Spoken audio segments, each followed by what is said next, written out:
Hello everybody and welcome back to Red Eagle Politics. Make sure you like this video down below and subscribe to the channel if you are new.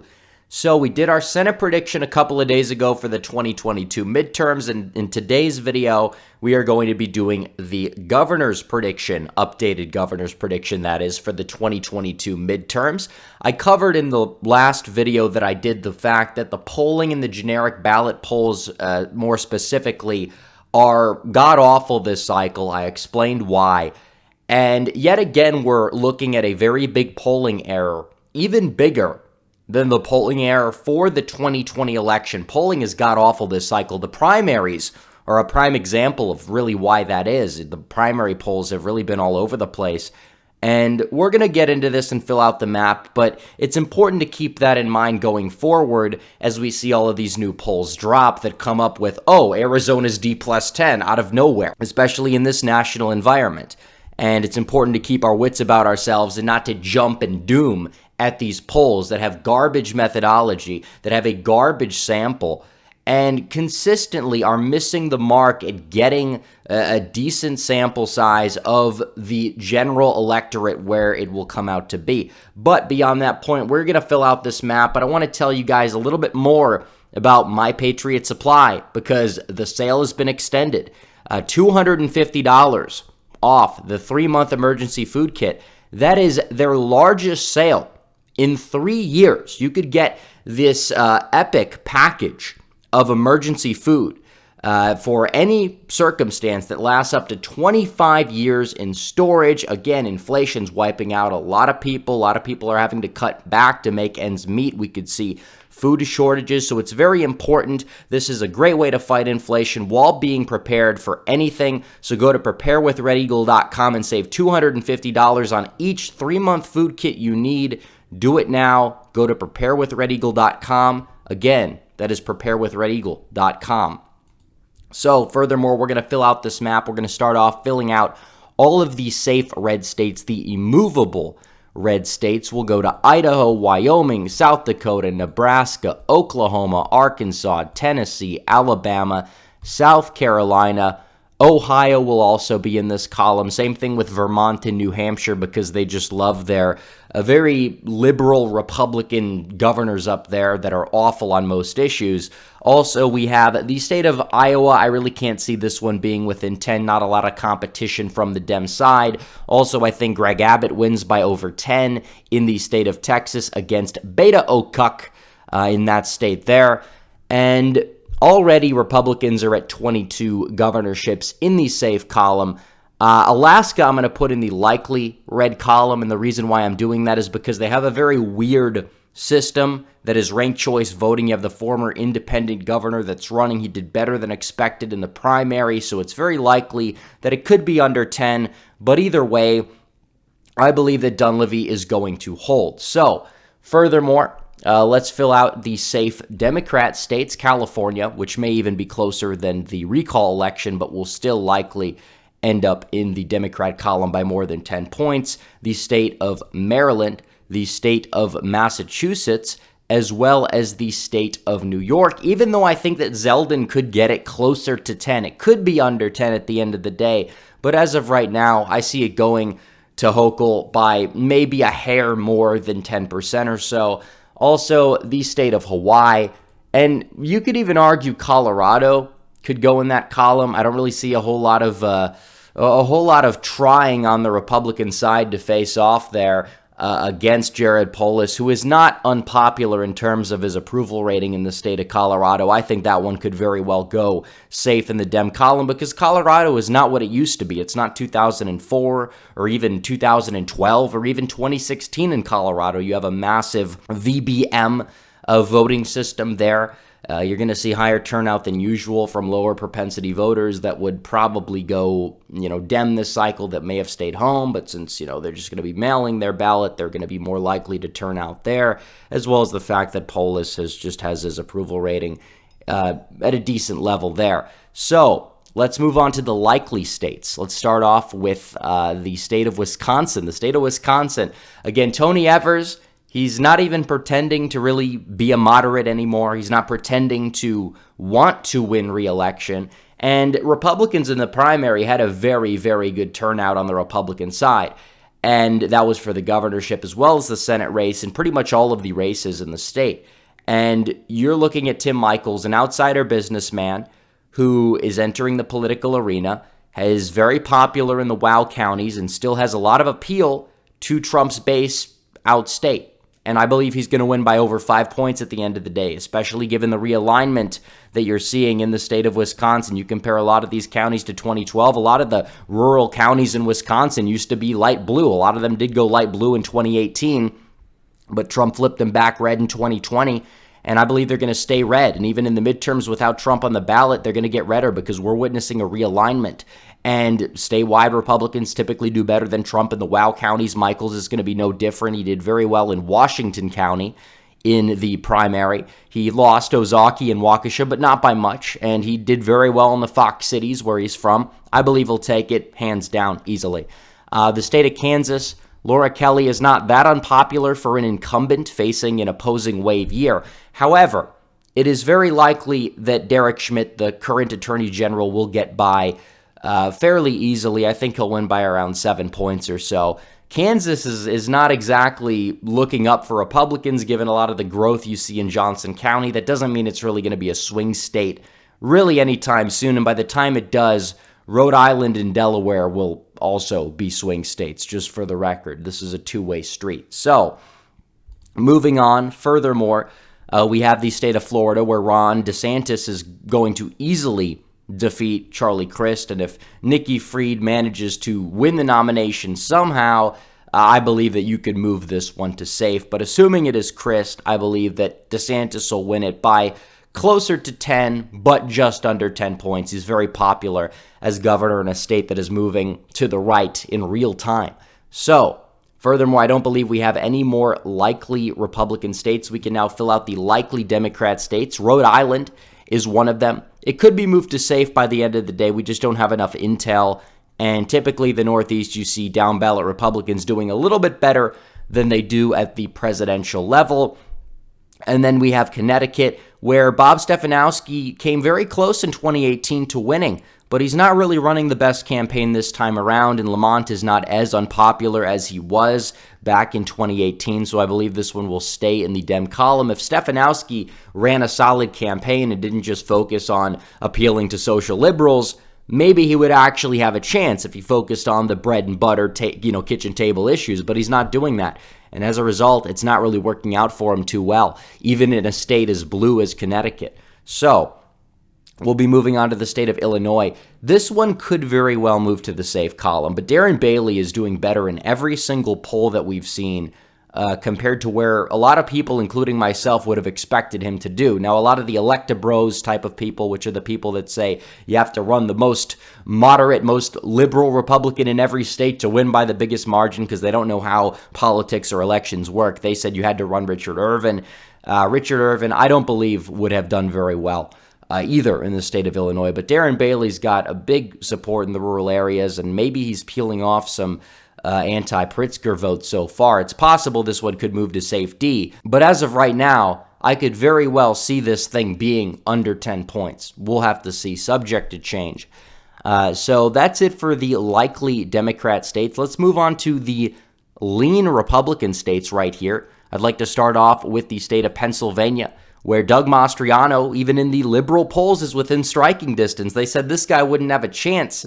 He's too Trumpian for Pennsylvania, even though Trump is the only Republican at the presidential level to win the state of Pennsylvania going back to 1988. It's funny, but these people have a warped sense of reality. But either way, looking at Pennsylvania, you have to maximize the rural turnout. I believe that in Philadelphia, the city, I believe that Shapiro will underperform past Democrats. He's very overrated by a lot of people. And Mastriano will get out that Trump base. He's also not going to do as poorly in a lot of the suburbs as many people would have anticipated him to do from the onset because, he's too far right or whatever. He's not, by the way. He's just right is the correct term. But you look at a place like Bucks County, and I think he could easily flip Bucks County red. I think he will do very well in the Pittsburgh area and the exurbs of Pittsburgh, the red county surrounding it as well. And I think that he will ride the wave to victory per se by around 3 points as of now. And I think that Oz is going to beat Fetterman by a similar margin when it's all said and done. But the polls in Pennsylvania especially, look at them back in 2020 even at this point. Oh, Biden plus 11, Biden plus 9. Didn't really work out that way. So keep that in mind. But furthermore, Georgia, I'll put Georgia, you could even arguably move this to the likely column. Brian Kemp, his whole like never Trumper shtick, even though it's not really like full never Trumper, but him distancing himself from Trump may actually help him a little bit in the Atlanta suburbs, which are filled with individuals with TDS. And a lot of these people are just either, leaving the Republican Party and becoming Democrats in the long run, or they happen to be moving from the Midwest and typically are just going to vote Democrat and they'll be voting for Stacey Abrams this cycle. But I could see Kemp winning it by around, close to 5 points or so. And I think Walker's going to win the state by around 2. So we'll move on out west to the state of Arizona, where Kari Lake just won a very hard-fought victory on the Republican side for the Republican nomination against Karen Taylor Robson, who is awful in terms of her past, awful in terms of her donation record, awful on all the issues, scammed elderly people out of their money. But either way, it doesn't matter because Kari Lake is the nominee. She's very articulate. She's very solid and comprehensive on the issues, especially regarding the border, which is a very big issue right now. And as a result, I think that Katie Hobbs is just downright awful. I think that Democrats in the state didn't even want her. She's like the only candidate. And either way, Arizona, I think, is going to go red by around 3 to 4 points. At the governorship, I think it will go red by a similar margin. At the Senate level, it's very possible that Lake could win by more than that. We'll just have to see how the general election campaign is run.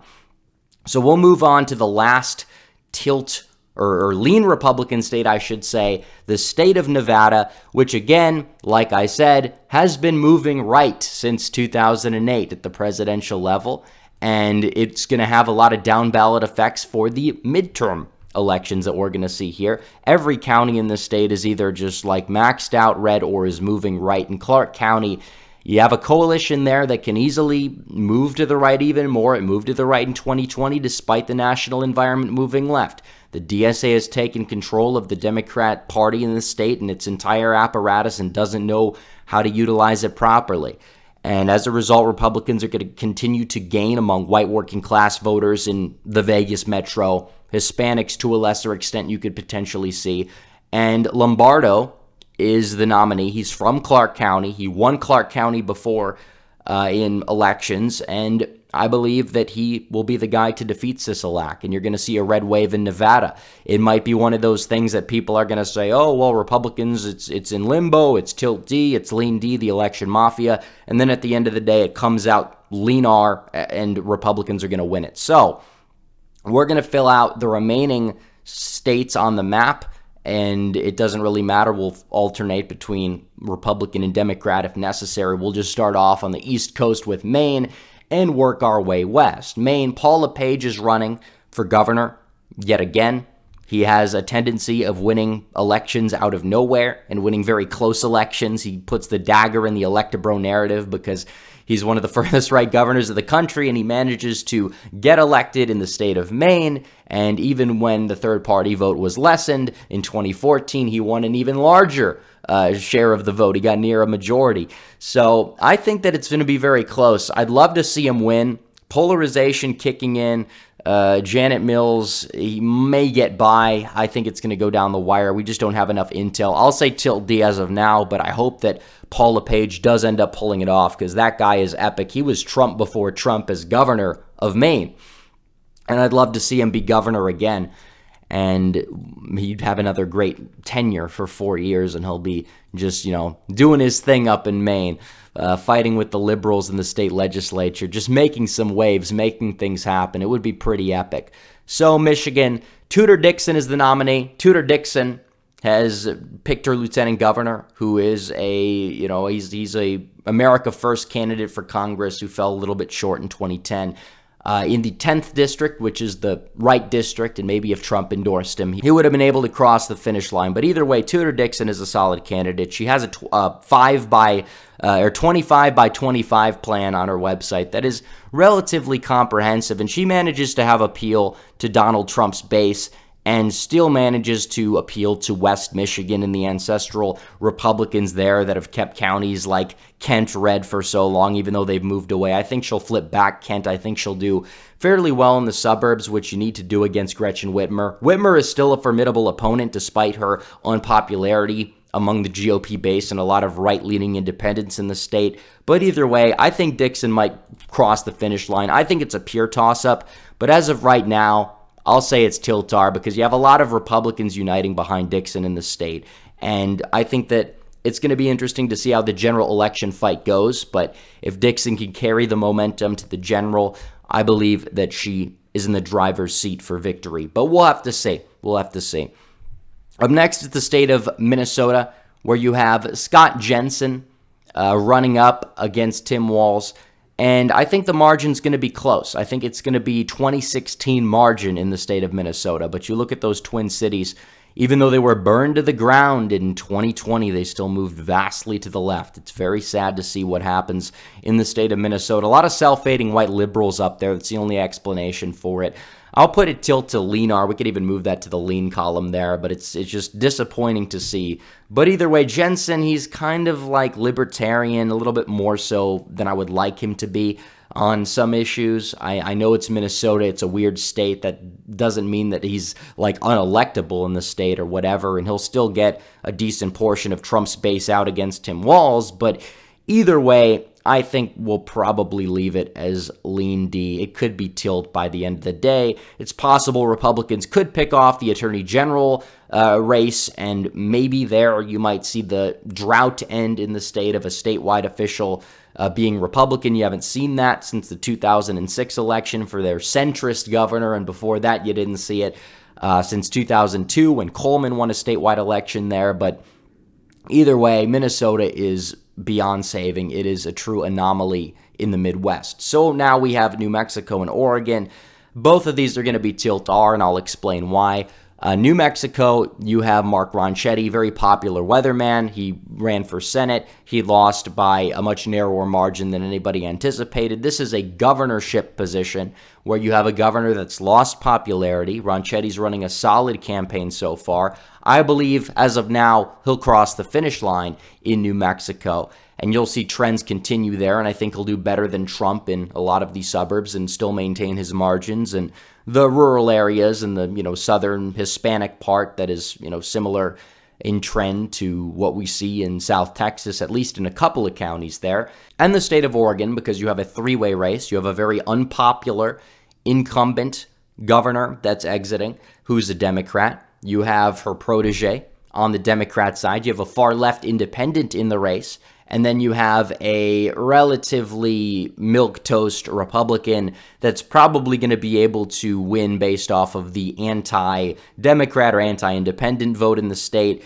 And she'll probably win with around 45% of the vote there. And that's going to be enough to get her over the finish line. So 33 for the Republicans, 17 for the Democrats. Already you are seeing 1, 2, 3, 4, 5, 6 pickups for the Republicans or so, and you're going to see 2 pickups for the Democrats because they're in deep blue states and you have Republicans that are retiring there. So 33 to 17, that's the map. Anyways, guys, thanks for watching this video. Like this video down below, comment down below, subscribe to the channel, hit the bell for notifications so you never miss another video. Follow me on social media. The links are all in the description down below. As always, guys, thanks for watching.